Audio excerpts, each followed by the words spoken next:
with working and playing ice hockey. I basically don't know what a holiday is about. All of my holidays have always been for ice hockey competitions.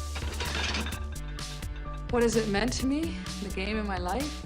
Well, it's just the only thing basically that I ever thought I knew I could do. Some call her the world's first female hockey star. Others, the female Wayne Gretzky. Angela James deserves both titles and more. She broke barriers, rising to the top of women's hockey when hockey was a boys' game.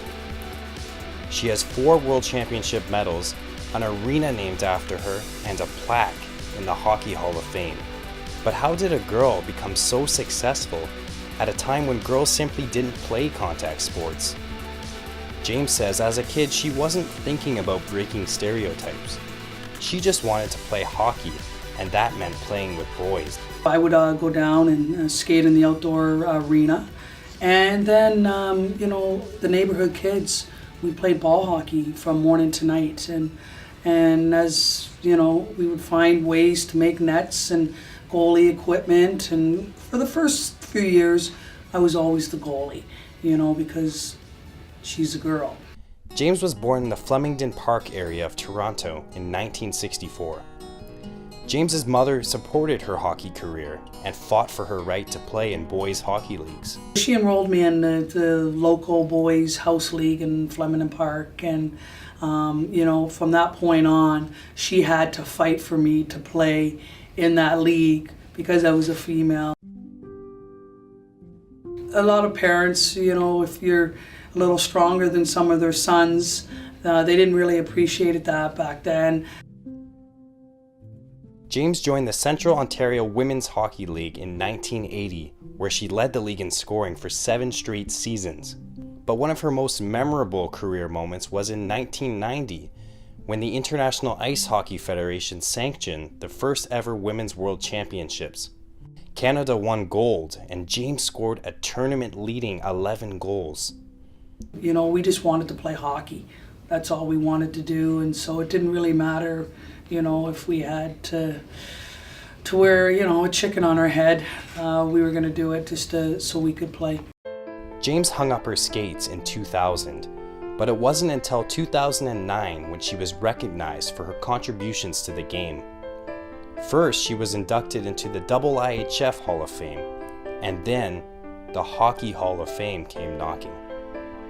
James was part of an elite group, one of the first 3 women to be inducted into the Hall of Fame. I can only say that I feel so very, very privileged to be one of the first females to lead us into the Great Hockey Hall of Fame. Back then, that was a total life changer. The best thing about that is that you were able to kind of package your whole life. Somebody was there to organize it all and put it all together, and then you'll never be able to lose that, and you'll always have that for my children and my family and friends. Vicky Sunahara played with James in both the 1990 and the 1997 World Championships.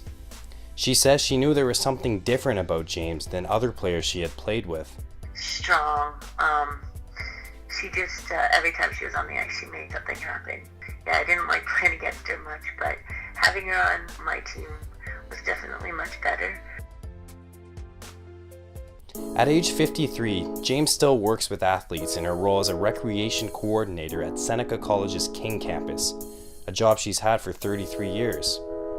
She is making a difference by encouraging girls that it's okay to sweat. One thing that, for myself here, that when we get into post-secondary institutions, that I find the drop-off of female sports, female activity is really, really high. So my goal here as a coordinator is to increase women's participation somewhat by bringing back and introducing certain sports at the recreational level to get them involved. You don't always have to be exceptional to play a sport. And I think that if you want to meet friends and friends for life and be active and condition yourself to be in shape for the rest of your life, it's something that you'll value for the rest of your life. Without Angela James, women might still be playing hockey at local arenas instead of Olympic stadiums. James was a revolutionary, the female Wayne Gretzky, and the best thing that ever happened to women's hockey. But according to James, she was just doing what she loved, and that was playing hockey. And we thank you for doing it, Angela. Stefan Spiroff, Emerge Magazine, King City.